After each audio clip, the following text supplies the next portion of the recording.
Okay, she's really got to stop fecking me over with that. Stop restarting. Stop crashing my fecking game. It is irritating. I don't like it. Oh god, Sans. Oh god. Future Twink here, run! Run while you still can! Don't watch this video! Trust me! You're not gonna like what you see! Oh, Sans. Can I not get rid of, like, the X's on these ones? Oh. I hate the fact she's done that to the album. Anyway. There's nowhere to continue from, so we're gonna have to reset and see what happens.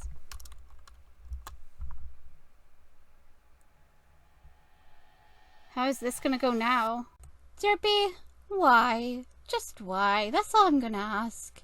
As for everyone else, welcome to the route that I really wish I didn't find. Well, a little quick recap. As you're aware, I did the genocide route. And I made a deal with a little child because she refused to let go of my game. Because why not? Thus she proclaimed that apparently my soul belonged to her. Little did I know, and I did have a bad feeling in the pit of my stomach, that this was just the beginning of a far worse route than even genocide. This will be kind of like cut and pasty all over the place until we get to the grand finale, but enjoy my descent into madness and all my regrets.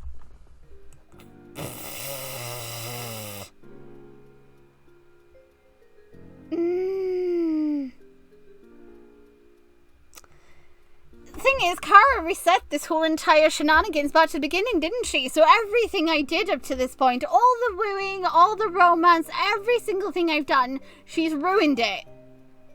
So we're back to stage 1, aren't we? So does that mean Sans is not aware of all the stuff that happened with Kara? Or the genocide? Even though technically, going back here to the main menu, all this happened. How is this going to affect what happens now going forward? Because I have Kara in me. This is Kara. Kara has my soul. Kara, I'm not journeying alone. Kara is here with me.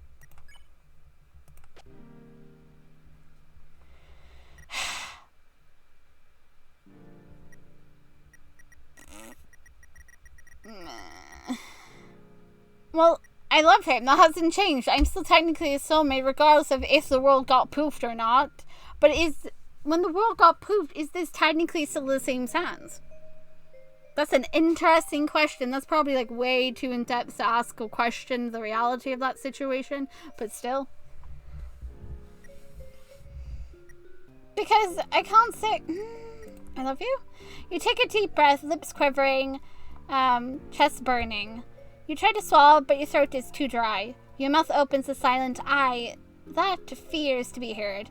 Sans lowers his voice, giving you an encouraging nod. Kiddo? That tiny bit of coaxing fills you with determination, and the words become a whirlwind. You tell Sans that you love him.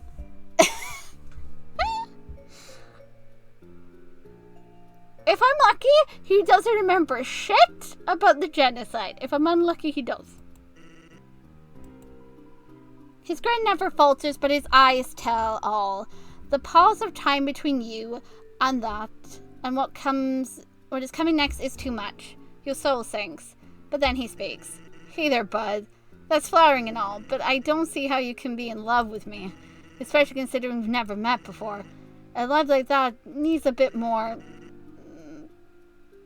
That doesn't mean we can't try this again. He gets up from the table and you can feel your soul being pulled along with him. But that thread of a feeling snaps and you settle back into your seat. The skeleton stuffs his hands back into his pockets. It's only now you notice how cold your soul feels. So many words left unsaid, so many actions left undone. Why couldn't you act on any of it? Take care of yourself, kid, because someone really cares about you. What are you planning, Kara? You can only sit there as Sans takes his leave, and he disappears once he's far away enough. But you swear as he walks away, your soul could still feel him glancing back at you. Release it in, Kara. Hi, Flowey. Golly, you must be really desperate if you're looking for love from the smiley trash bag. You really thought that he was going to love you back just like that? Love at first sight? You idiot. Your soul must feel so broken. Oh, don't be so upset. Your best friend Flowey knows you don't have to be alone in your pain. After all, you're not the only one with a breakable soul, aren't you? I'm just saying, love is an option. Let me tell you something about that skeleton. He doesn't leave his soul vulnerable. I would know.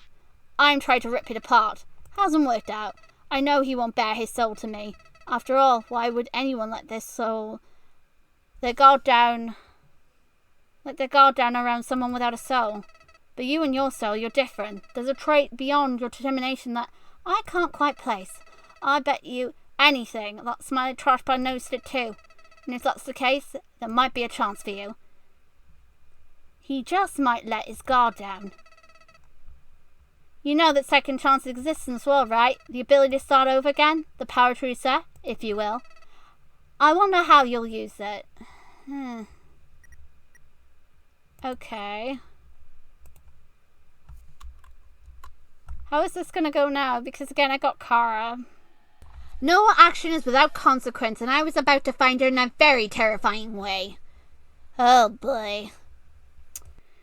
You finally awake after being unconscious for who knows how long. The room is quiet, save for the rustling of the golden flowers beneath you as you sit up.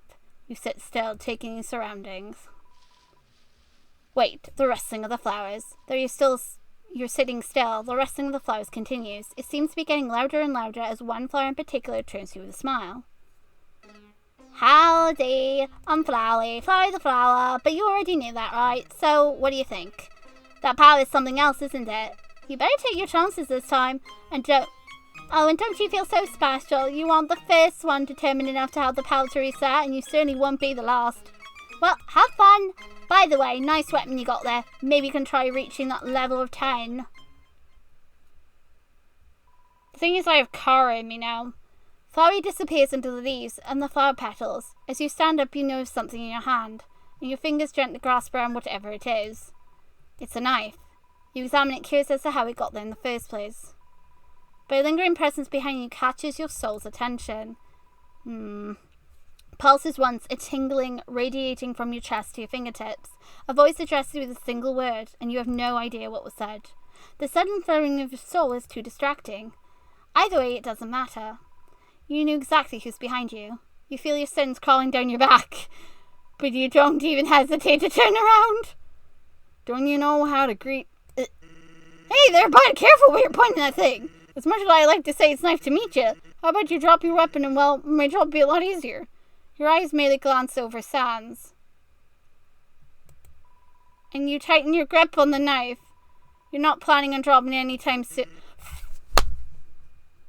I knew it! I freaking knew it! BS bullshit!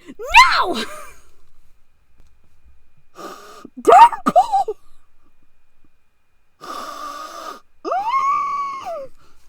It was going too well. Everything was going fine. That's where the problem is. Had I known at the time what I do now, I probably would have turned off the game at this point, but stupid me didn't think, did I? Oh my god, no! I don't have a choice. Are you kidding me?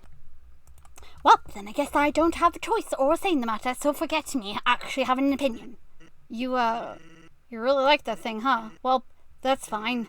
You're in a new place surrounded by monsters. You're probably scared, right? Kiddo, there's nothing to be scared of. The monsters here are pretty nice. As for myself, I'm pretty punny once you get to know me.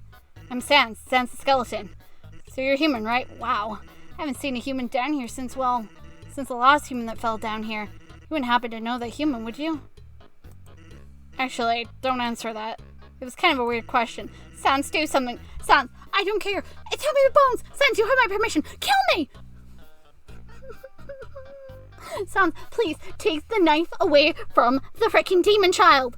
This is the one playthrough I really need you to take action before I do something. Please take the knife away from me. I'm gonna cry. I hate this. I hate Kara. I hate this.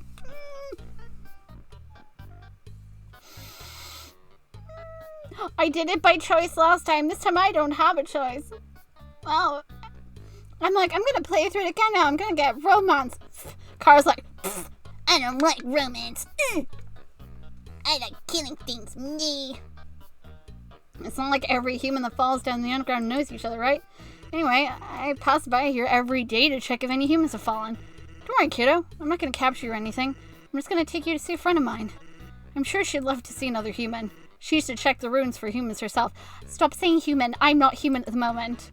Lately, though, she's been pretty busy. So I've been helping her out, leading humans through the ruins. Huh? That expression on your face. Are you bored? Or maybe you're just tired. I was going to show you part of the ruins, but maybe I should just take you straight to New Home so you can rest. I don't blame you. Falling is exhausting, huh, kiddo? Come on. We'll be there before you know it. After all, I know a shortcut. You know, since you're tired and all, maybe you should hold on to my... Shortcuts can be pretty disorientating the first time round. What do you say? Sansal's out of hand to you. Hold on. With a hesitant heart, you reach for his. You can feel sparks pricking the tips of your fingertips until finally you place your hand in his. The moment your hand touches, you feel the soul pulse. And when you bring yourself back to the moment, you know Sans' thumb clamps onto your hand. His eyelids can only stare at the points where his hand meets yours. You wonder if his soul felt something too. As if to dismiss your thought, he loosens his grip. You nervous, huh? Don't worry. You'll be fine. Just, don't let go. You walk together hand in hand, and the second you both step foot through the large stone doorway, you fall into the familiar nothingness. I swear to God, Kara, I will fight you to the bitter end. You stab anything, and I will rip my own soul out and murder you myself. Child or no child, I will reprimand you. She better not get in between me and romancing my skeleton. That's all I'm going to say. Actually, wait. Does that mean she'd be touching my skelly? Hold it. Am I okay with that? I'm not so sure. Oh God, Mom Tori. I don't want to be here. Sans, please, do the smart thing. Don't leave me with Tori, please. I'm begging you, don't leave me with Mama Tori. I don't want to hurt Tori. Not again. Your legs buckle as your feet touch the ground once again. You manage to steady yourself right away. The room settles around you as you plant your feet firmly on the ground. Once you get your bearings, you realize that Sans is gawking at you. Huh. I'm surprised you're not even a little disorientated. So am I. Probably because Macarbers is inside me. Oh God, this is so messed up. Sans, please do something. Have you done this before? Sans... Sans, is that you?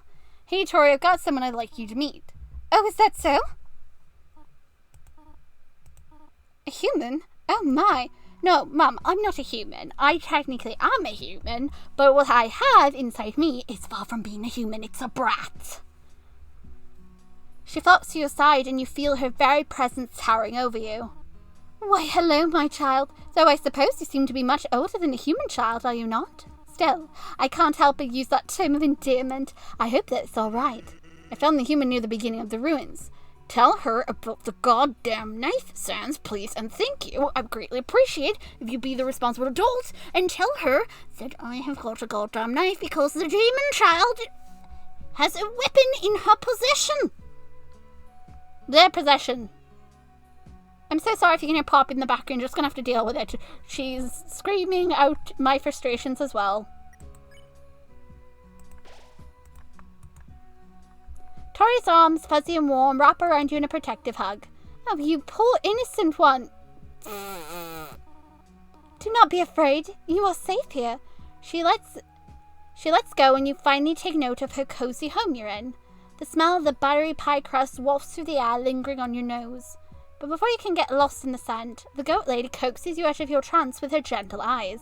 My name is Toriel, and I am the caretaker of New Home. She's also the queen. Oh, Sans, there's absolutely no need for formalities. Do not focus on my title, my child. I am just a silly old lady who worries too much. Speaking of, please allow me to check if you have any injuries. I promise I will not harm you. Oh, I'm dreading when it comes to, like... Oh God, I'm gonna have to fight Sans again. Do I have to fight Sans a second time? I'm going to scream if I have to fight him again.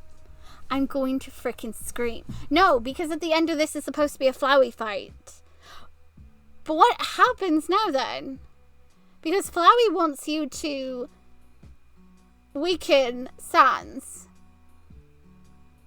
Oh god, how is this going to go? Am I going to get the Flowey fight now? Or am I going to get... Because Flowey's supposed to kidnap Sans. Or is Kara going to like mess this up and she's going to like kill everyone? I hate this. I'm mentally exhausted and we haven't even gone past Tori's route. Sorry. As you can tell, my brain, Derpy!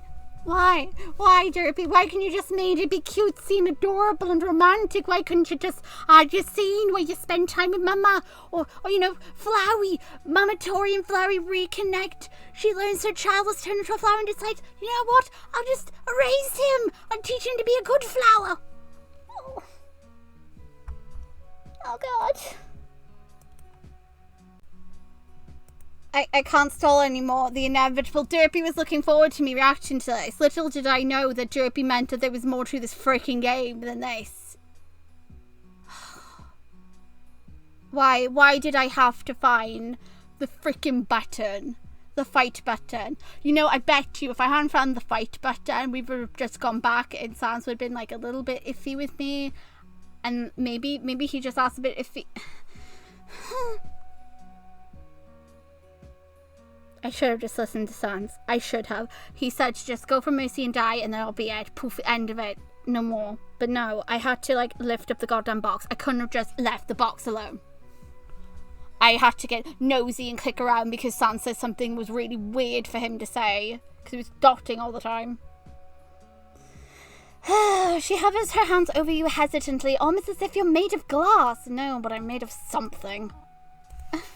Tori's smile grows thin and she retreats her hands. You have a few nasty bruises, my child. Did you not notice? You must have fallen hard. Do not worry. I can heal those quite easily. No, don't heal the demon child. Her hands rest on your shoulders, firm and reassuring.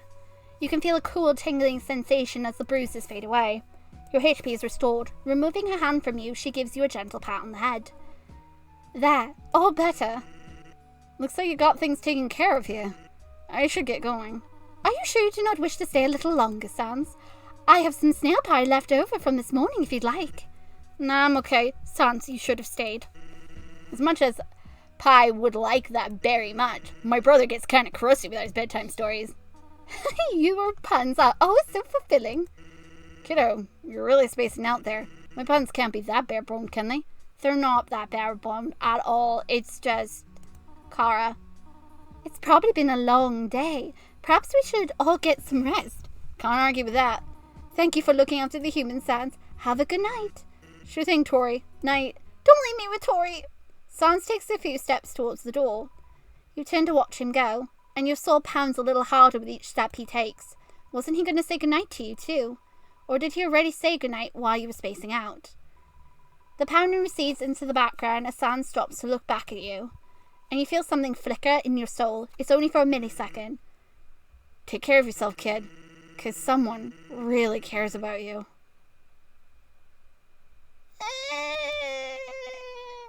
Don't leave me with the psycho child. And Sans takes his leave, leaving you alone with the psycho child and Mama.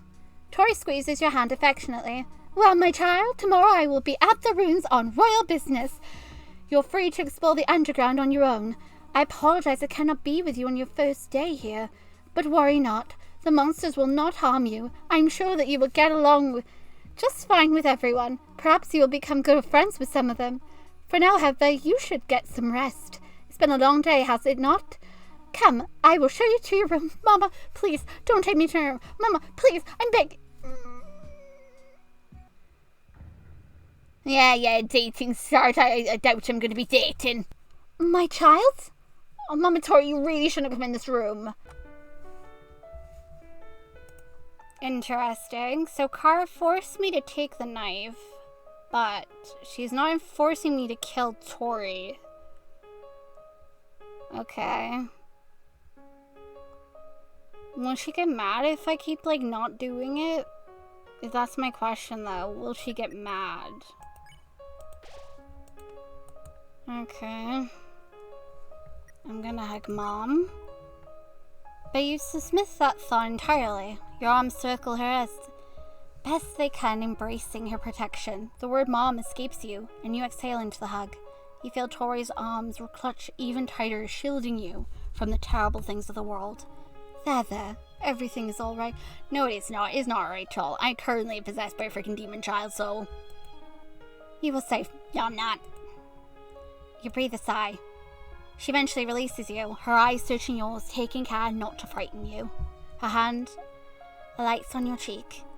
Try to get some sleep, alright? You can rest for a couple more hours before the day begins. You nod and climb back into the covers. Tori gets up from bed and nuzzles your forehead, drawing the blankets over you. Rest well, my child. Okay, I'm suspicious. No, I'm sus. I guess maybe Kara's just curious, like, what happens if you let me have my way? Maybe Kara wants to be loved. Maybe it was wrong of me to assume she's a demonic child of doom. You hear footsteps trail away. The closing the door punctuates her leave, and Tori faithfully leaves. After a few breaths, you fall back asleep. With no consequences, thank God. Beware, my child, all actions have consequences, and eventually they'll come back to bite you in the ass. It's morning when you wake. At least it feels like it's morning. It's hard to tell when the sun has nowhere to seep through. Your body feels well rested and continues to sink into the soft mattress in hopes of staying there. I bet you what's going to probably happen is, I'm curious, is Kara waiting? Is Kara like possibly waiting for me? Or is it if I keep doing this over and over again, Kara is going to be like, nah, I'm going to get fed up of this. So we'll see. I will hold off for now. Let's see what happens. Just then you feel the faintest presence of someone's soul buzzing about. You slip on your shoes and step into the hallway, curious as to whom it could be. Glance around, all you can see are the golden flowers amongst the grey tones. There isn't anyone here. You decide to walk down the hallway until you reach the foyer. With each step you take, the energy of the soul's presence gets more and more boisterous. Until finally, it booms loud and clear. Lady Askell must have already left. I'll just go ahead and... Oh my god, is that... That must be. It is. Oh my god. Hello, human. It is very nice to meet you. I, the great papyrus captain of the Royal Guards, have been expecting you. I've been waiting this very moment since yesterday. Yeah, this apparently he's been in the freaking hall the whole night, from what I can gather. Do not worry. I am not here to capture you. I'm only here on very important royal business. I was watering the flowers. My brother's son was supposed to be here with me. He told me he'd introduce me to you. However, he was napping all night, and into the morning as usual. Who needs 7 hours naps at night? A papyrus snatches your hand and runs out the door with you in tow. The world changes around you, turning into a wonderful wonderland of snow framed by the tall pine trees. It surprises you how it got so cold so quickly. I bet you I have to do this so many times and then something's gonna freaking happen. Derpy, please tell me you didn't go that extensive with this so that Kara does shit. Because the fact that she took the night makes me really worried that she's gonna do something. Or is she waiting to kill Sans in Judgment Hall? Or maybe she just wants a hug. Maybe, you know what, I shouldn't assume she's gonna do bad stuff. Maybe she... Am I kidding? This Kara, of course she does. Little did I know that one of the things I guessed would be coming true. Ugh. I just realized that probably Derpy is laughing, like, continuously at this, at the simple fact I am trying to, like, think the mind of Derpy while also, like, thinking the mind of Kara. Like, what if it turns out that all me worrying and all this and hyping myself up and it turns out Kara does nothing, that she only really just takes a knife and that's it? But it's Kara. Every time I think Kara's not going to do something, suddenly what I expect to happen is not going to. I bet you if I reset this so many freaking times, something is going to change. Because right now, at this point, me and Sans aren't soulmates. We still need to get the scene with, first of all, seeing our soul. And also, because, like, the moment our soul jumps out of our chest in front of Sans, surely Sans is going to know something's different about it, right? Because it's not my soul anymore, right? I don't know how this is going to go. Because right now, it's like the calm before the storm. Or if I'm lucky, maybe there won't be anything happening. Oh. Papyrus's voice blends into the background as your mind wanders. Do not. You put your flicking knife back in that pocket, you touch that skeleton and I will slap you. You decide to leave the knife in your pocket. Papyrus taps his foot at you. Human, did you hear a word I just said? You're almost as bad as my brother. As I was saying, I do have one more puzzle. One more obstacle, however. I warn you that it's very, very challenging. I hesitate to show it to you, but perhaps it will elevate your boredom. I suppose we won't know until we try. Right this way, human. So far, everything is going as it should. I have no reason to believe that Papyrus's date will get affected by anything at this point, so I'm going to leave that alone. There's no real point in me exploring that and seeing if anything has changed. I love this. I love Dating Start. I wish it had a sequel or something. This is so freaking cute. I love everything about this. I'll even admit that I also love this little thing with Kara going on right now, because right now I don't know what Kara's going to do and how this is going to affect the boss fight. Of course, I'm not cutting out the cute sand scenes. Jump off. Something in you, some semblance of bravery or foolishness, jolts you into action. You don't even think twice when you jump off the bridge. The wind rushes past you on the way down. And then you feel it. My savior. Your body halts its descent, and you feel your soul being held as you hover in the air. And this time, it feels so warm and familiar, just like you knew it would. You relax into the wind as gravity shifts. And the snow bursts around you, punctuating your crash. Lying beside you is the bag of bones named Sans the Skeleton, and you feel the rise and fall of his ribs, oddly enough as he chuckles. Wait, your hands are on his ribcage. You clutch your hand to your chest, your cheeks warming up. Sanchez keeps on laughing. What's your step, kiddo? You're lucky I was around to pull you back to safety. I don't know where you got the idea to jump off the bridge like that. It's like you knew I'd save you or something. At this statement, you place a palm to your own cheek. It seems your soul has already settled back into your body. You give Sans a curious look, and you realize you're a lot closer to his face than you originally thought, but you can't bring yourself to get up or turn away. Sans doesn't seem to be moving away either. The only thing you can manage is a small thank you. Sans chuckles again, reaching out to brush some snow off your face. It's no problem. You both stay that way for what feels like the longest second. Your eyes lock with his, and you feel your soul slowing down and then speeding up and then slowing down, as if trying to sync up with the thrumming in your chest. Well, kissy. And your heart takes off. Kara, I'm kissing my skeleton. I have caused him emotional distress in the genocide. I need to make up for it. And your heart takes off, its pulse running you ragged. You lose yourself in his eyelights. Your gaze trails down his face, ending at his smile. Sans' smile. Something about that perma grin of his seems to put you at ease. At the same time, it sets butterflies free inside your stomach. How incredible that such a small thing, a smile, embodies so much of him. His jokes, his pranks, his good nature, his kindness. Sans. As you linger on that smile, you wonder what lips on bone would feel like. In that moment, you want the distance between the two of you to be non-existent. You almost forget how cold it is as the feeling of fire rushes through your cheeks. Boldly, you press your lips against the corner of his smile in a chastity, tender kiss. The feeling of your lips on his smile warms your heart with love.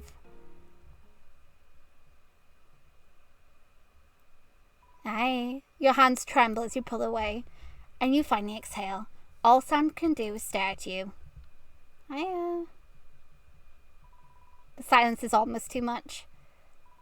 But for a second or two, you swear the rhythm of your soul is pulsing in time with his and your heart. Before you can be absolutely sure, however, he breaks it with a quiet chuckle. Sorry, kiddo. I don't have lips, so... Human! Sans!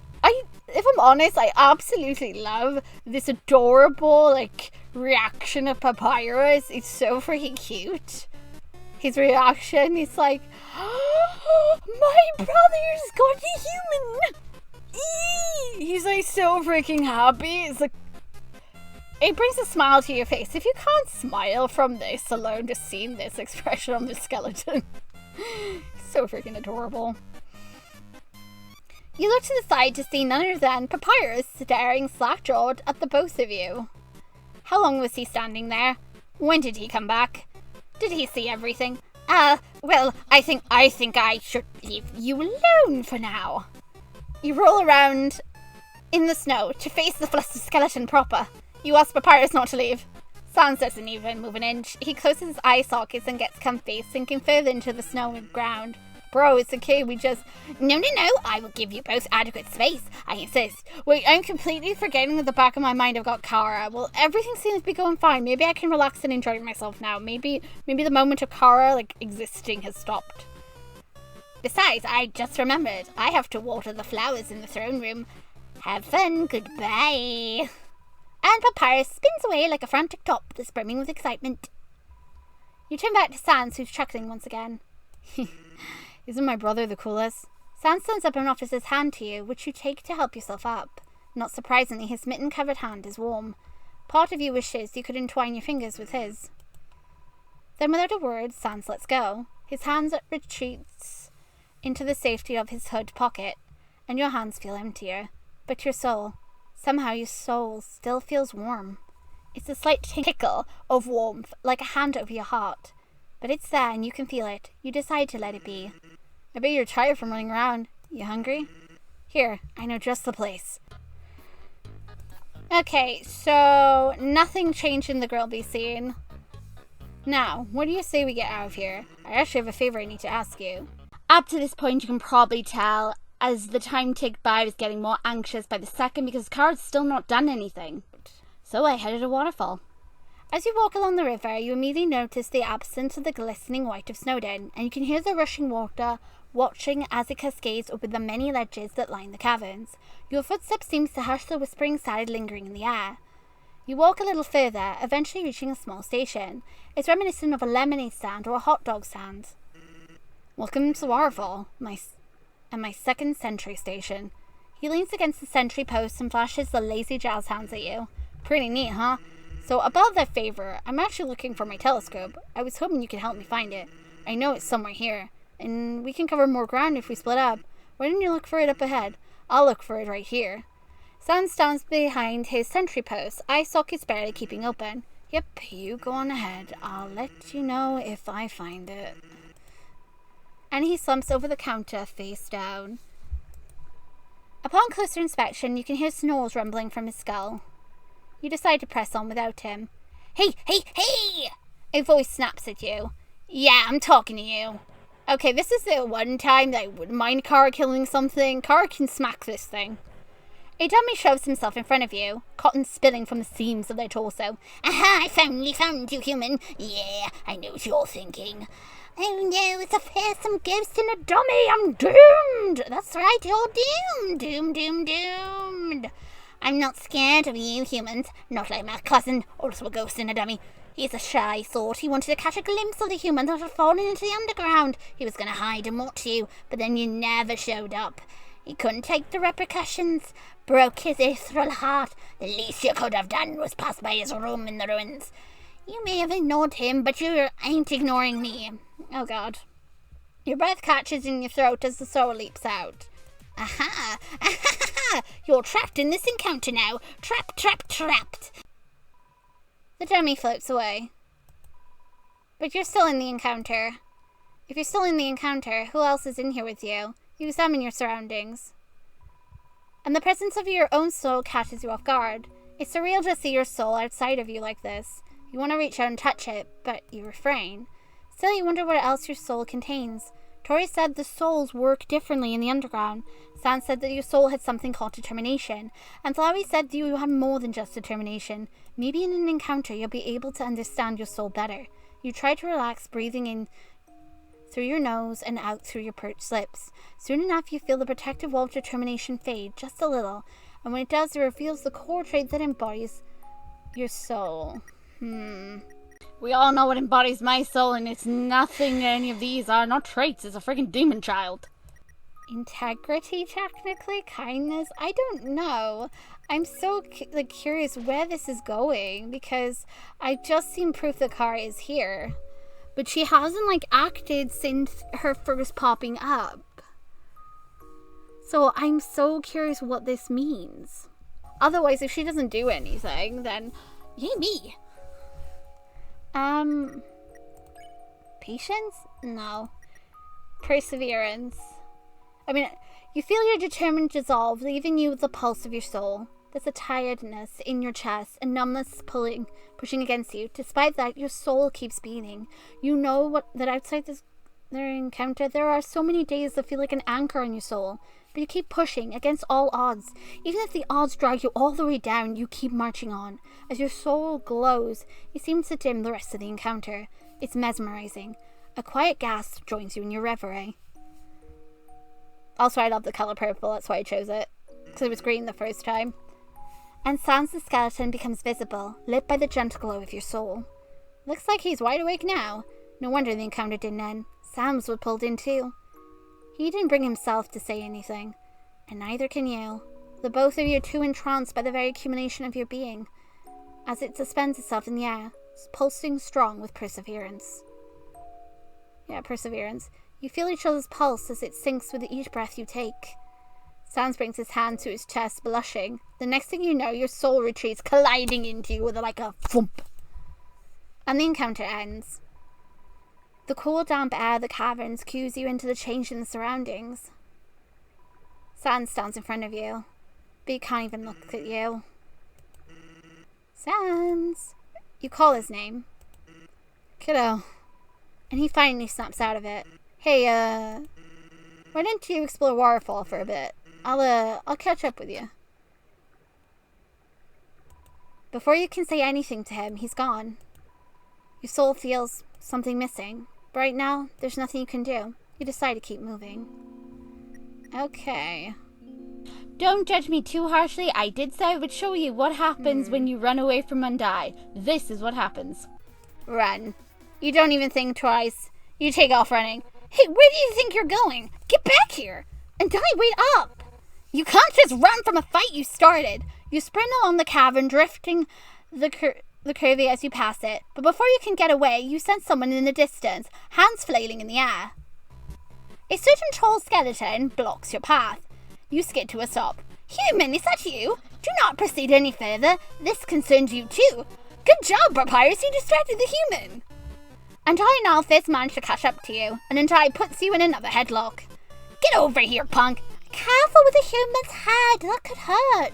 Undie, Alphys, forgive me for interrupting, but I have something very pressing and important news. What's up, Papyrus? We already know there's a human in the underground. You're kind of late on that. No, it doesn't concern the arrival of the human, but it does concern the human. Prepare for the piece of news that will be hard to believe. Ahem. The human likes Sans. The human likes Sans. What? Really? What do you mean the human likes Sans? Do you mean like a friend or more than a friend? Why Sans? He's lazy as hell. I mean exactly what I mean. It was quite the reveal. The human fell off the bridge in Snowden. However, instead of falling and splattering on the ground, the human zipped through the air and crashed into Sans. I ran up to the two of them to make sure no one was injured, but when I got close enough, the next thing I knew, I saw the human kissing Sans. What? Oh my god. You really have the hearts for him, huh? Wait, so do you mean like kisses on the cheekbone or the top of his skull, or lips to a teeth? I ship it. Hell yeah, get it, punk. The memory of kissing Sans warms your heart and your cheeks with love and embarrassment. Right now, mostly embarrassment. Do not be shy, human. I approve of you as a cellmate for my lazy brother. You solved all my puzzles and you're my friend. You most certainly meet all my standards for him, but I think you might need to practice how to approach him. Fear not, for I'm an expert in soulmates. I snagged this soulmate guide from the library. May I see it? Papyrus hands the book over to Alphys, and she briefly flips through the pages. Oh, this might be useful in the combination with, other practicing methods. What do you think? We should roleplay. Oh, that sounds like fun. I think it's best if you play as yourself, of course, but then, who should be Sans? Well, Sans is my brother, and although he and I are nothing alike, I think I know him well enough to do a good impression. Well, I want to pretend to be Sans. How hard can it be to sleep everywhere? Either of you could be Sans. I don't think I'd be the best choice. Hey, punk! Who do you think should be Sans? Me, right? Alphys. You said that you want Alphys to roleplay as Sans. Me?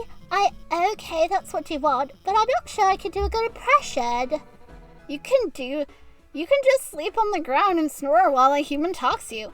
Well, actually, I was thinking we could practice boosting affection stats. After all, the better your stats are, the better you know him. This is how this works, right? Alphys pulls a few items from her own inventory. I've been working on the infection inventory, but it's just a pronate, so there's not much to it. But you could use it when I have for this role play. So pretend I'm a Santa and try to give me some items. I threw him a ketchup balls, so we should have a good start. Ketchup bottle. You hand Alphys the ketchup bottle. She attempts her best as Hans' impression. Thanks, human. I love ketchup. I'm not drinking it straight from the bottle like Sans does. I still have no idea why he does that. Either way, I'm sure a gift like this would raise your affection stats with him. Oh, absolutely. He loves that stuff. And he leaves the ketchup bottles everywhere. Scale polish? You hand Alphys the scale polish. Her voice shakes more like it normally does. Oh, how'd you get that? That's for someone else. Oh, that's some nice scale polish. I could use something like that. Hey, who's that for anyway? And why is it in the infection inventory that you made? Oh, just ignore that. Nothing to see here. Phone charm. Oh my god. You hand Alphys the phone charm. Alphys freaks out. That's my baby kissing charm form. I forgot I put it in my affection inventory.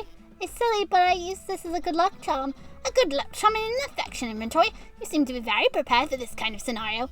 Yeah, I mean, you never know, right? You've gotta be prepared. Who are you prepping for? That's not important. Lip balm. Oh my god. You hand Alphys the lip balm. Oh, that's not to give away. That's for you to put later in case you want to, you know. You don't have to kiss him if you don't want to, human. There's many other ways to show affection. Sans can't use lip balm anyway because he doesn't have lips. I dab bone cologne behind my non-existent ears. He can dab lip balm on his non-existent lips. Help me. Alphys puts the items back in her inventory. Well, I guess that most of these items aren't really enough to raise Sans' affection stat. Many affection stats aren't a thing in the first place, but hopefully while you get to know each other, your souls will connect deeper. I can imagine it now. He'll be caught off guard with your soul, and then the world will fall away until it's only you two. And then you'll melt because of how cool and strong and pretty, and I love her and I just want her to hold me and smooch me forever. Are we talking about smooching Sans anymore? Who's kissing who? Sans just stands there with his usual perma grin. The mental record scratch is almost audible. Oh, hello, Sans. What a coincidental but poorly timing. No one is kissing anyone. We were just fighting with each other. But not like fighting. Obviously not because we're not allowed. Yeah, just some friendly sparring for the record. I won. I just happened to be passing through. That's why I am here. No reason in particular whatsoever. Anyway, we actually have to go now. I've got some experiments in the lab I need to tend to. Yeah, and I'm gonna go help Elfie with her nerd crap. And I'll go wherever they're going. Bye-bye. Papyrus, Alphys, and I hightail it out of there, leaving you alone with Sans. Huh, did I rattle their bones or something? Because they look like fish out of water. You might say I have this sneaking up thing down to a science. Oh my god, Sans! Heh. Guess you didn't find my telescope, kiddo. Well, don't worry. Where I'm taking you, we don't really need it. We're gonna need a shortcut to get there, though. Just follow me. You glance up at the rocks on the ceiling above. Then the ceiling glow snaps into nothing. I also need to check something.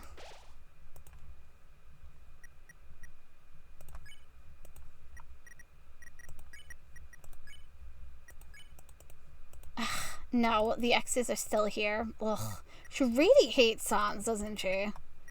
Car really freaking hates everyone. Look at this, though. Like, she graffitied on this. What the hell? She didn't graffiti on these ones. Also, what is it? Did Kara just stand there, like, with a camera and just aimed it at them and took a photo of everything? I just don't understand why she didn't cross out this one. She crossed out all these other ones of Sans, unless it's just the simple thought that this is him attacking her. But wouldn't she still cross it out, though? Don't try to understand the mind of a demon child. Just don't. Now let's get on with another cutesy scene, because why not? When you blink again, you swear you're seeing stars. Little pinpricks of light dance around you, brushing against your arms, your cheek, your nose. The rocks above paint the ceiling in a million points of light. It's as if the night sky of the surface was lowered to the underground. Far off in the distance are the stony buildings of New Home. You exhale as you take in everything in. Speechless. Yeah, I know. It's rocks. Your head snaps in his direction and he chuckles. What? You got a better one? Yeah, your palm is rocky at best. You flash him a smirk and he snorts. Give me 1 second, I'll dig up another one. You're putting me under pressure. The two of you harmonize in a recurrent melody of laughter. It builds and swells until it's lost in its symphony. Vibrations tickle your soul, growing more tremendous with every laugh. His laughter and yours warm your heart with love. Eventually, the static chases after until it's the only thing that remains. Jeez, kid. Ask me before you tickle my funny bone like that. Sans wipes a non-existent tear from his socket, a warm smile on his face. Hope you're feeling a little bit more relaxed now. Sorry I ended up fleeing from you earlier. Your soul was pretty tense when I saw it. So much so I felt your tension in my bones too. Anyway, I figured you could use somewhere peaceful to calm your nerves. And this place is perfect for that. It's also perfect for taking naps. I really should try it sometime. Hey now, don't steal my spot, kiddo. I'm more than happy to share, though. He looks up, and the tilt of his skull gestures to the shimmering stones that blanket the cavern ceiling. For a moment you swear you can see the stars reflected in the darkness of his eye sockets. And then your gaze meets his eye lights in passing. You avert your gaze, opting to lose yourself in the sparkling above. Instead, a chuckle escapes him. Enjoying the view? These gemstones are the closest thing we have to stars. But it gets repetitive after a while. Above ground, the stars are constantly in motion. They're always appearing in different places in the sky, but here, they're always in the same position, never changing. And when you make wishes down here, they don't travel up to the sky.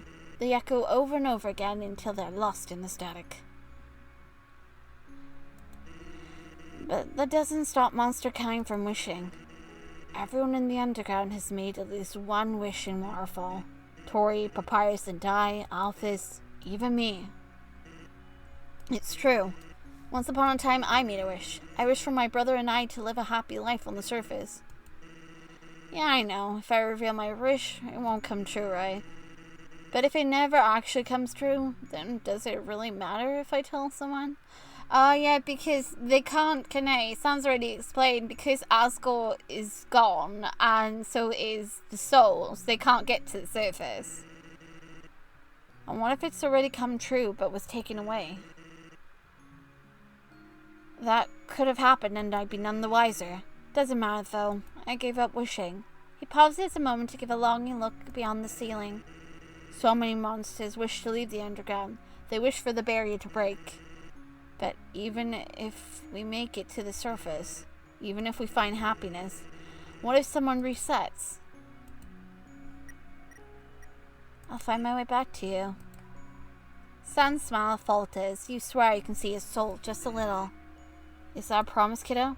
Sans, I made this promise, even when I thought you were in genocide, my friend. Yes, Sans, I promise. Your words are carried by your exhale and up towards the sky. The shimmering stones are your witness. Kiddo, Sans's words trail off. He looks to the ground for a moment before looking back at you. You feel like he's staring into your soul. You wonder if he believes you. Well, forget it. If you're wishing for something, you might as well go for it, right? He's still mesmerized by the twinkling lights, but his eyelights aren't looking towards the ceiling anymore. Instead, he's searching for the twinkling in your eyes, in your soul. You can't help but do the same. If there's one wish your heart and soul all set on chasing, kiss him. Kiss. Every nerve tingles, every spot resting on your fingertips bursts to light. In that moment, your soul locks onto his, and you feel shockwaves bolt through you, head to toe. You notice the gentle glow of his eyelights, the quiet curve of his smile, the lacy tilt of his head, the graceful slump of his shoulders. The twinkling gems have seemed to dim, and the static quiets to a muffled shush sound, setting the mood. You lean forward to take your chance, and your lips catch his smile in a tender kiss. The tingling sensation warms your heart with love. You press lightly, barely pushing into him, and for a brief moment it feels like he's leaning into you too. You both pull away from each other, and the first thing you notice is the beat of his soul. It matches your nervous rhythm for a breath or two. Then it beats even faster. Didn't I just say if you really wish it won't come true? And the rest of the world comes crashing back. Jeez, I'm late to my next gig. I can't believe I let you distract me like that. Lucky for us, it won't take too long to get there. Would you be surprised if I told you I had a shortcut? I'll guess there in no time. With a lazy swing in his step, Sans shuffles away. You stay behind, trying to grasp the fleeting moment, looking at the gems one more time. You wondered if your wish joined the rest of the wishes lost in the static. You coming, kiddo? You turn to follow after him, and the world slips out from under you as you plummet back into the unknown. As the world returns, you're greeted with the sounds of glasses clinking and the chatter of soft conversation. At this point, Kara still hasn't done anything. I'm thankful for this, but I worry. Because she should have done something by now, right? Yes, she should have. She is a demonic child with a vendetta. I'll meet up with you soon, kiddo. Why don't you go find us a seat for now? There's something I need to take care of first. Hey, you're spacing out. Don't be nervous. I got a surprise for you. I'm curious how he would have reacted if I told him, hey, I got a surprise for you too. Guess who's got a demon child in their cell? Would have loved to see his reaction. Okay. This is where he's going to have me go up on stage. Deciding to follow suggestion, you scan the room for somewhere to settle. Hello, human. Over here. The voice of the great papyrus is unmistakable. He waves you over to his table, a hand raised high, as you quickly realize he's not alone. Okay, so, alright. Kara had every opportunity to kill all these people, but she didn't. Where's this going? When you get there, a very familiar group of monsters is waiting for you, and I greet you with a headlock and noogie combo. Haha! We're totally crashing your table, punk. No way we're gonna miss your reaction. Alpha struggles to stay sitting. It seems she's sharing half a seat with Undie. We're not blocking your view, right? Just let us know if we are. Papyrus grabs both your hands. It's nice to see you watching my brother's performance. If his lazy puns are something you enjoy, then you're even more perfect for him. Both Papyrus and Undie finally let go of you as one more monster joins the table. My child! You feel a pair of soft, fuzzy arms embrace you. With the warmest of smiles, Toriel sits at the table joining your group. I'm so glad to see you made friends so quickly, and I heard you're getting better acquainted with your potential soulmate, too. I promise I didn't tell the Queen. That was me. I helped. The table hushes immediately when the spotlight hits the stage at the front of the restaurant.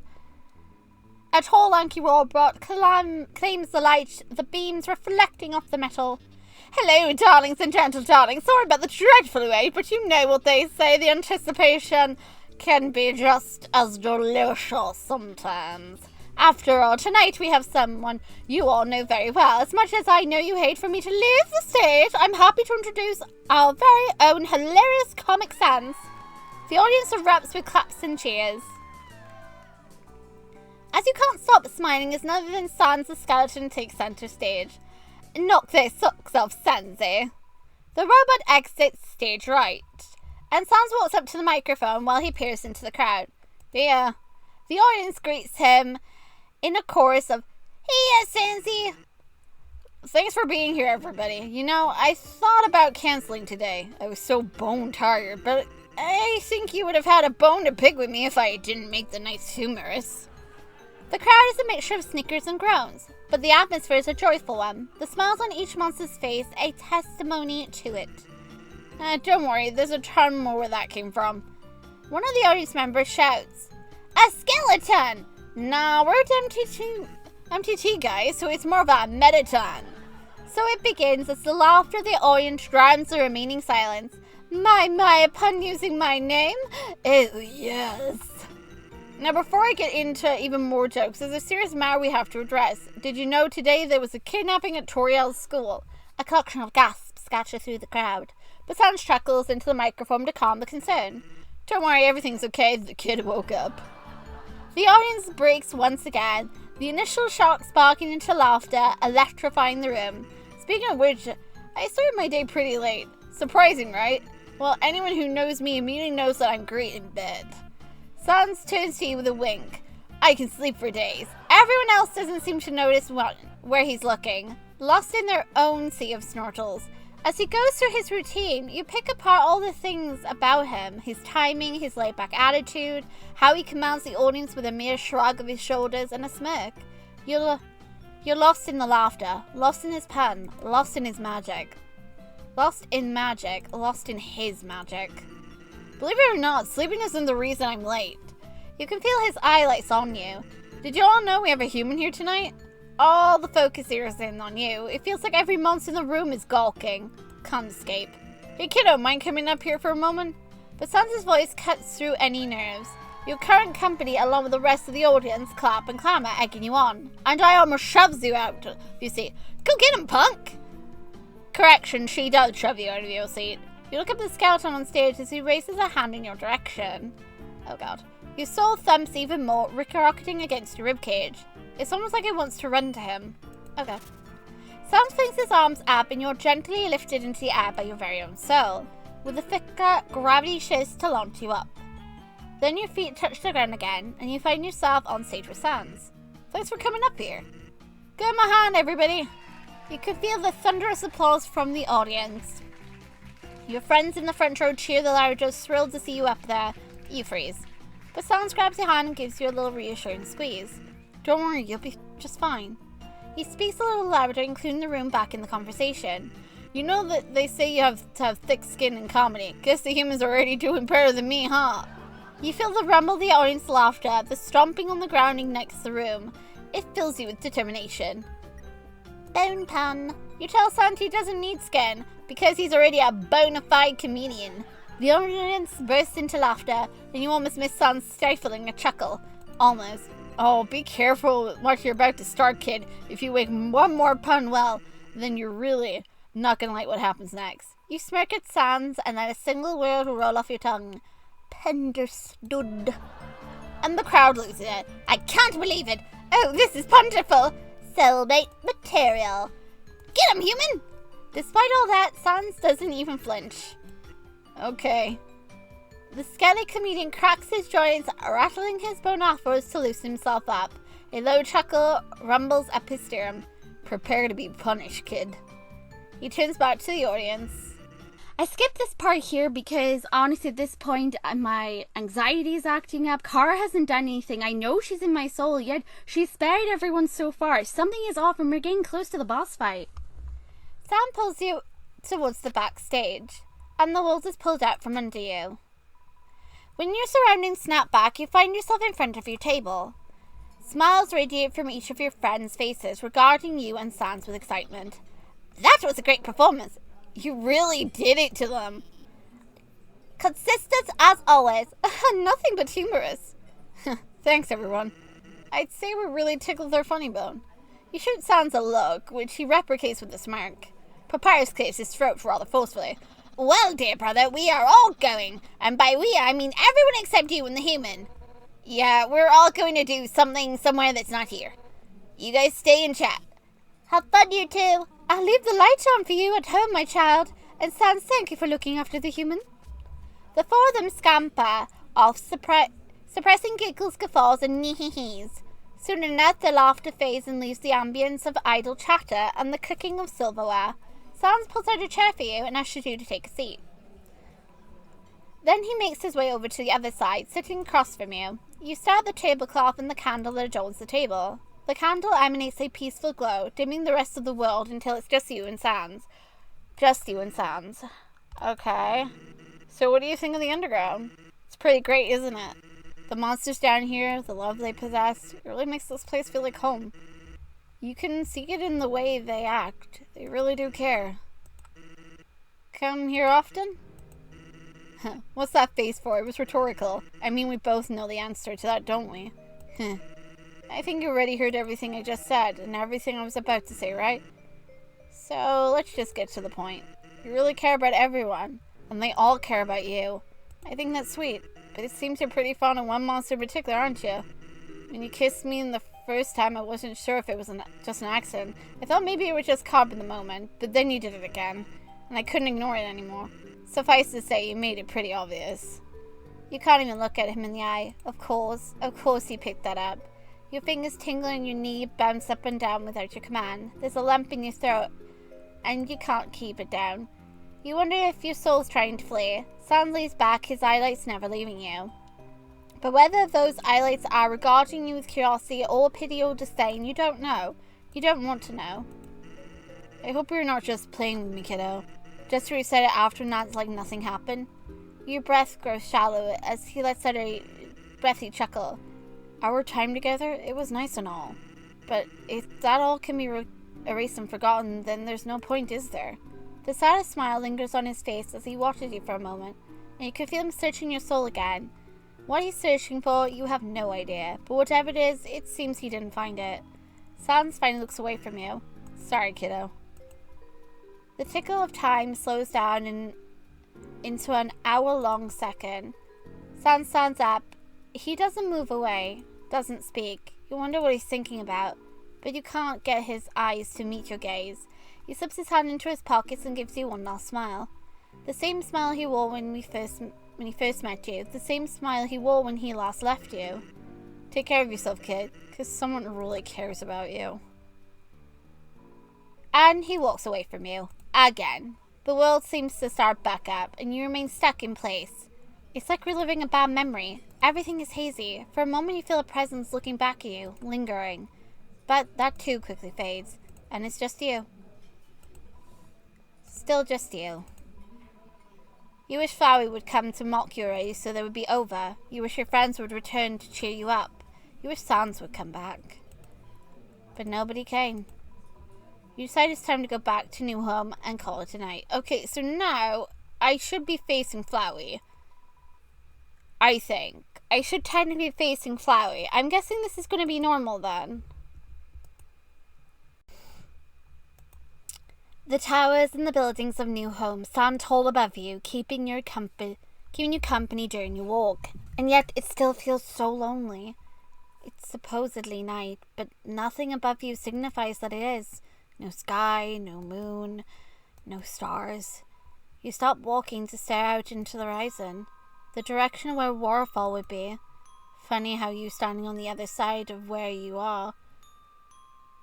and Sans were looking before, but only one of you is here.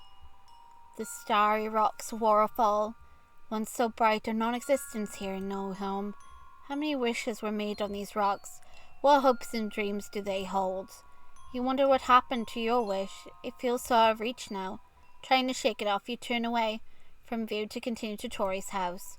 From there you can rest and decide what to do next. Flowey? Hi, Flowey. And you don't get more than 2 steps. A familiar flower sprouts from the ground in front of you. Howdy, did you miss me? Hee. Don't worry, I didn't forget about you. I was just waiting to take advantage of this opportunity. A mass of thick, thorn-covered vines emerges from the ground. A sickening crack reverberates through the air, and the vines reveal their tangled prisoner. Eye sockets pitch black and slumped over is none other than Sans' skeleton. I never thought I'd get past Smiley Trashbag's defences. He calls me my fair share of resets, but golly, this was easier than I thought. Especially after what you did to him. Just so you know, this is all your fault. And don't look so surprised. Did you know it was actually you that lowered his defense? Just by your affection and your love and how vulnerable you made your soul to him?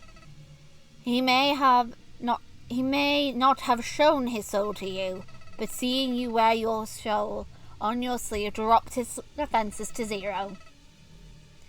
That became a small window of opportunity for me, and well, you see where we are now. Flowey swings his vine around, dangling sands in front of you. You don't even sense the faintest sign of a struggle. What do you want? Are you admitting defeat after you've gotten this far? Or is your soul aching that much for him that you'll do anything? Well, lucky for you, I'm nice enough. I'm a nice enough best friend. I'll make you a deal. I'll let you have your happily ever after. You just have to let me finish what I started at the very beginning. I just want the satisfaction of killing you once. So, question, if I had let you kill me the first time, would you use that excuse again? Give me that and you'll get to come back and be with your precious Sans forever. How about it?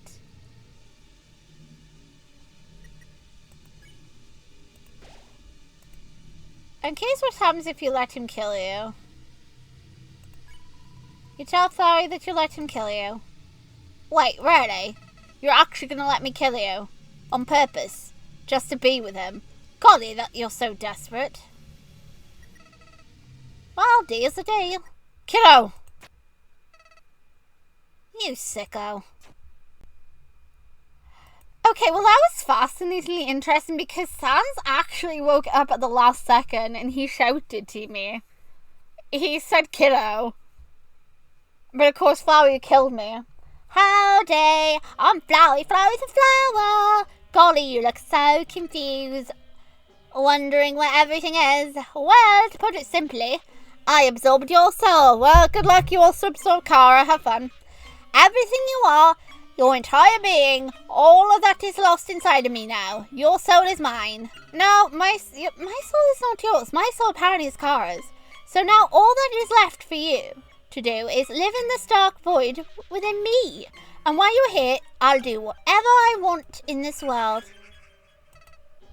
Oh, but don't look so scared. You're not the only soul I absorbed.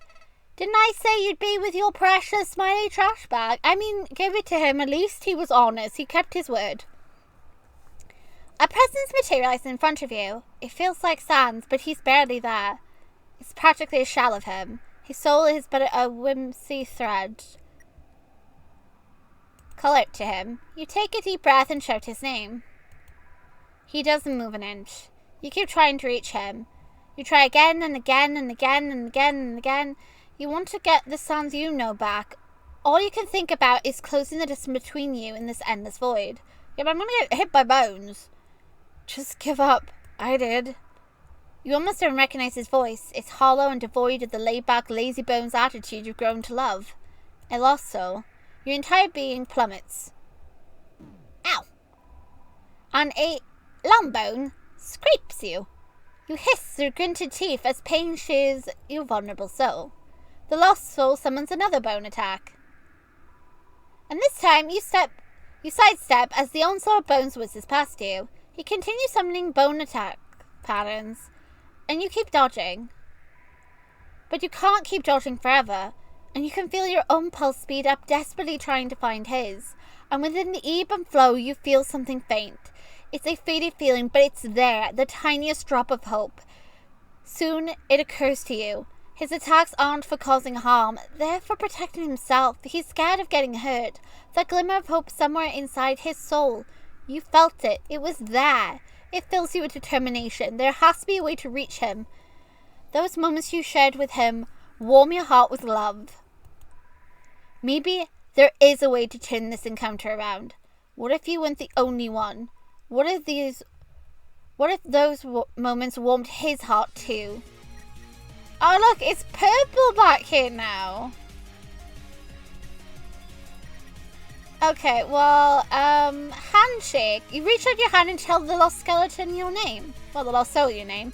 You ask him if he knows how to greet a new pal. The lost soul snickers knowingly. He seems to have some recollection of this. Grillbies. You tell the lost soul you're hungry for fries. He wants to offer you ketchup, as if it's second nature to do so. Puns. You tell the lost soul a bad pun about skeletons, and the lost soul laughs, even if he's heard it already. The thought of engaging you in a pun battle crosses his mind. Nap. You tell the lost soul you'd like to take a nap. For some reason he wants to share one of his napping hideaways with you. Bridge. You tell the lost soul you'll try not to fall off any more bridges. For some reason he wants to make sure he's there to save you in case you do anyway. Stars. You tell the lost soul you should go to Waterfall to see the sparkling rocks. He doesn't know why, but for some reason he really wants to show you his telescope. The lost soul hesitates, slowing his attacks, and your soul shines with love. Friends. You tell the lost soul you really care about everyone and you're glad you met them. He nods as if he knows this to be true. Promise. You promise the lost soul that you'll find him no matter the timeline. He doesn't know why, but your promise fills him with hope. The lost soul halts his attack. For a split second you feel his soul synchronize with yours. That's all you need. Soulmate. You tell the lost soul you think he's your soulmate. He doesn't know why, but for some reason he was hoping that he was yours. A warmth resonates from his soul. His memories are flooding back to him. Kiddo. Hey, getting my soul absorbed wasn't what I had planned for today. What do you say we get out of here? Sans looks to you, a new fire in his eyelights. And with a flicker of his wrist, he exposes his soul to you. You suck in a breath, backing away as if simply breathing would shatter it. Bringing your hand to your chest, you expose your soul in return. The two souls float together, swirling and twirling around each other in a graceful dance. They tug at the strings that tie them to the depths of Flowey's emptiness. What are you doing? How do you have control of your souls? This is supposed to be my world! Oh god. Flowey launches his bullets at you, but you don't even flinch. Sans summons a bone to shield you from them. No! You can't win! Another barrage of bullets, this time towards Sans. Your soul crashes into his, pushing him out of the bullet's path.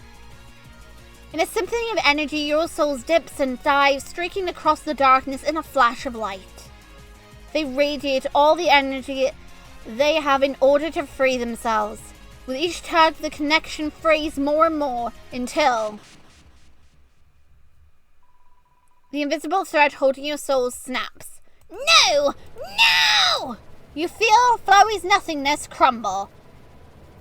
The very fabric of the void tears apart, and you can feel yourself ripping away from this plane of existence. You turn to Sans, his breathing hard, but he's still wearing that unwavering smile. Well, looks like I don't have much time left. Sans grunts and curls in on himself. You feel his soul being pried away from you as if to emphasize his statement.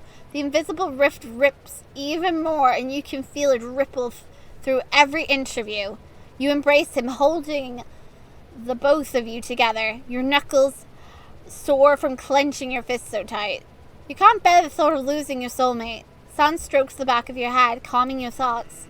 Hey, it's gonna be alright. You're gonna be just fine. You're pretty determined after all.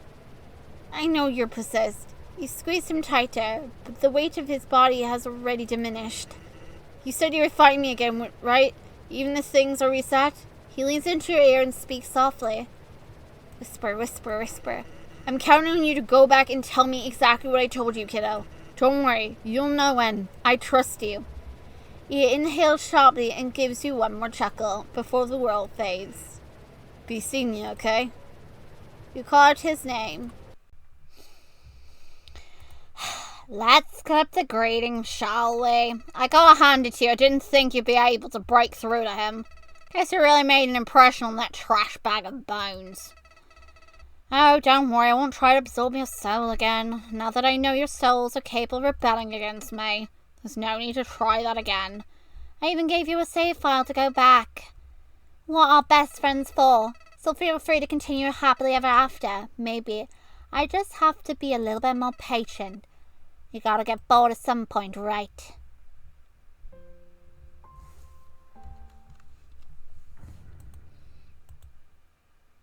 Okay.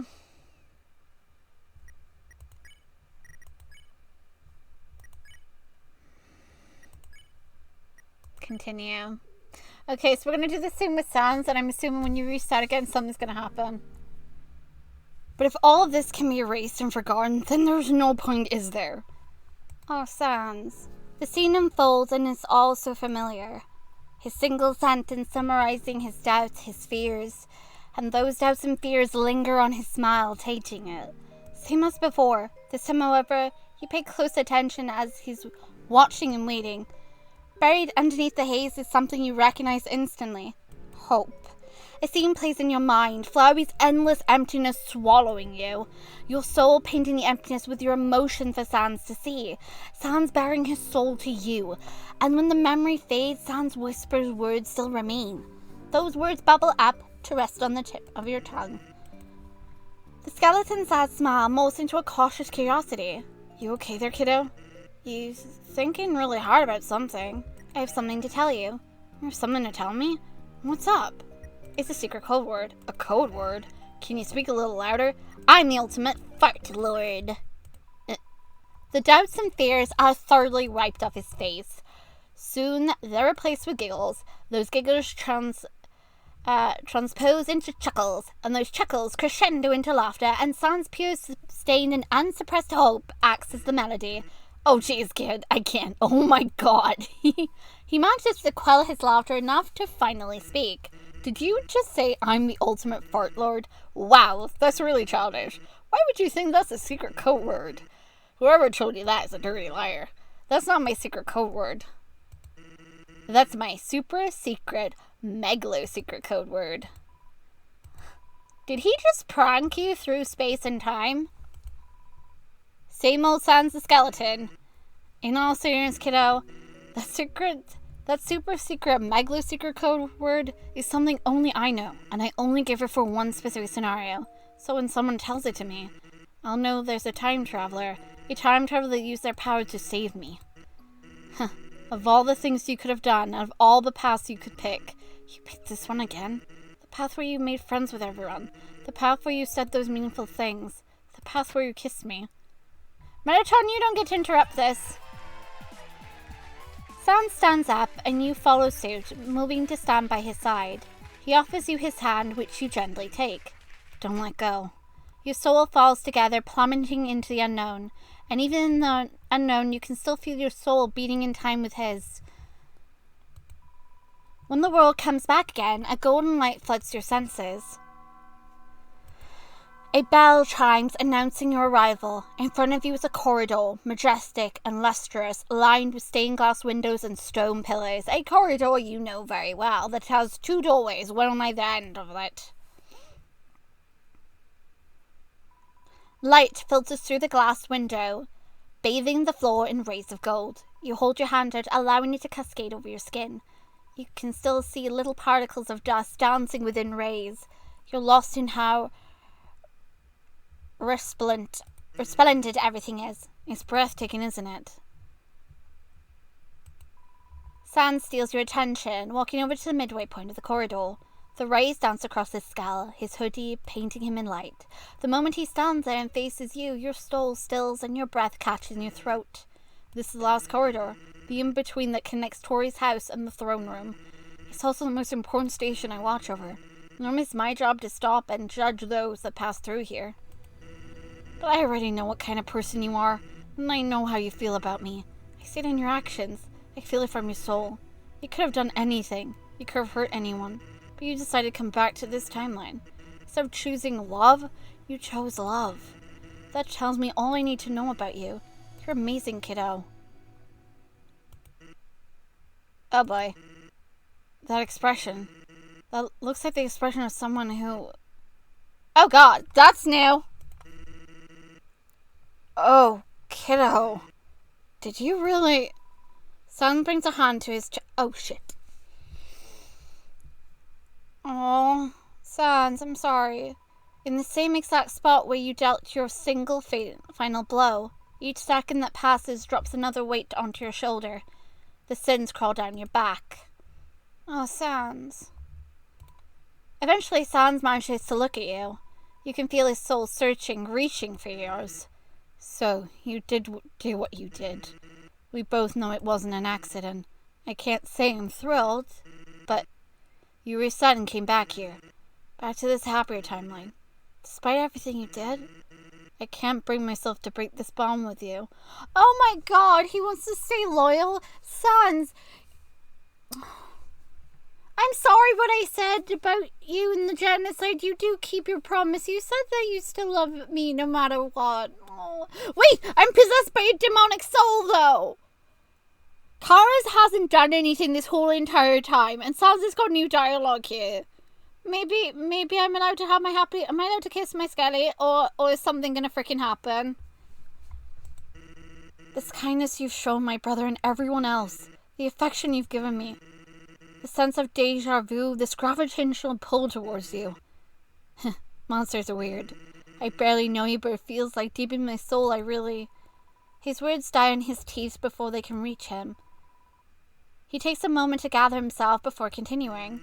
Look, I won't hold you to your promise. Not when I hate making promises myself. Sans, you kept your promise.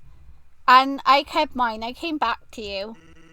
So if this is all going to reset for whatever reason, I hope you'll still want me to be your soulmate. Like I want you to be mine. Oh my god, bless him. He knows what happened and he still wants to be with you. Oh, he's so freaking sweet. Oh, bless. Car, don't you freaking hurt the skeleton or I will find you myself and blimey murder you. Oh god, what's that? You can feel both his soul and yours beating as one. You're both burning with the same desire. Oh, thank goodness. He slowly shuffles his way over to you until he's close enough that you can feel his soul shaking. Then he places a hand on your cheek. His mitten drags across your skin. His ever-present lazy grin. He's beaming brighter than the rays of light cascading over him. And then after forever in a moment, he presses his dear lazy permagrin against your lips. No! No! I knew it! I knew it! I knew she was going to do something at some point. Are you freaking kidding me? She's going to attack him when he's kissing you? What the shit? What the... Derpy, we need to talk about this later. We need to... No! I knew there was something suspicious. I knew something weird was going on. She's freaking spared Tori Papyrus Alphys and I. She made me grab the knife. Wouldn't let go of the damn thing. But didn't do nothing to anybody else. The only opportunity that presented was this. You mean to tell me the fact that I had to reset this twice, right? Face Flowey, get a soul bone with Sans, say the secret word, get him into Judgment Hall alone when he wants to kiss you, and then this little shit then decides to come out? She hates Sans that freaking much. She's gonna kill him. This is an intimate moment. Sans just proved though how loyal he is to you. That he will stay with you no matter what. Oh my god.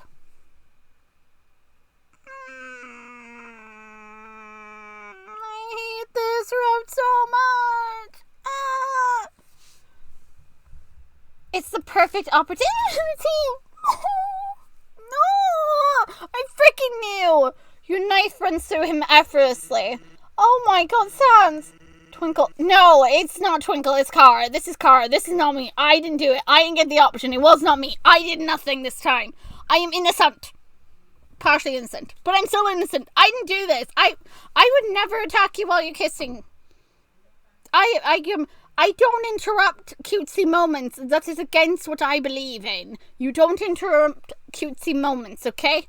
You just don't. That's not my jam. I don't like...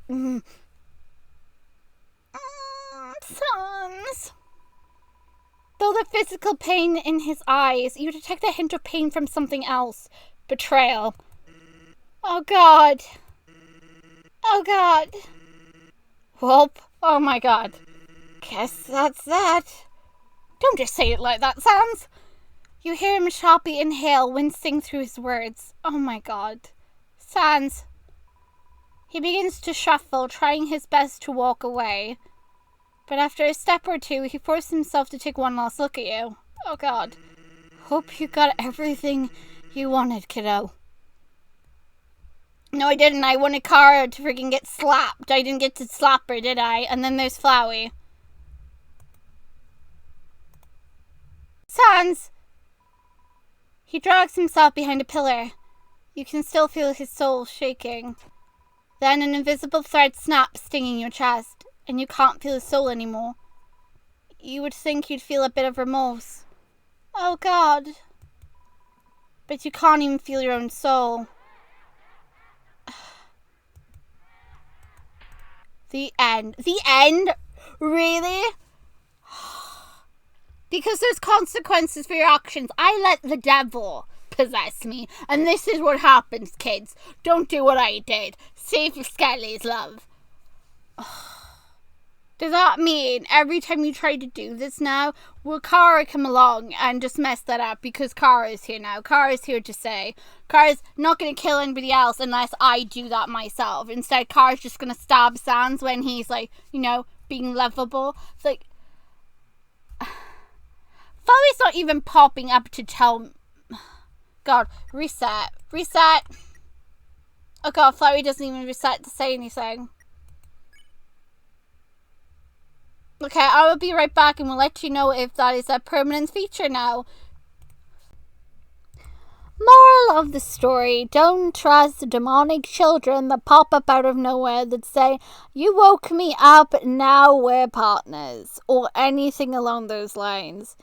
If it has a weird creepy smiley face, punch it into next week. Right now, as far as I can tell, every time I reset, be it Act 1 or Act 2, the cycle just continues. It always results in Sam getting attacked in Judgment Hall, unless I do a genocide run or I choose to date Papyrus. As long as you're not super affectionate and you anger Sans in some way, you can technically save him from the fate of betrayal. It was quite interesting seeing this type of outcome. It was very heartbreaking. Sans' words hit like a knife, but on top of that, this route honestly does reflect and show how loyal Sans is to you. That even when he knows the truth, he doesn't want to give up the bond with you. And that is just both admirable, sweet loyalty, but also poor freaking Sans. I don't know if there's anything more in here for me to find. I'm sure Derpy will let me know otherwise down below. But yeah, if you guys want to try dating start for yourself, there'll be a link below and there'll be a playlist, yada yada yada, and so on and so forth. And yeah, I'm gonna go lay down now. I need to go and watch some cute kitten videos or something, because yeah, I need to find some way to clear away all the sins from my back. I'm going to back up the save, of course, and then I'm going to reinstall it fresh and make my Skelly happy. So, yeah. Thanks for watching, guys. I'll see you in the next video. Bye. And remember, don't trust smiley children that come from the pits of hell.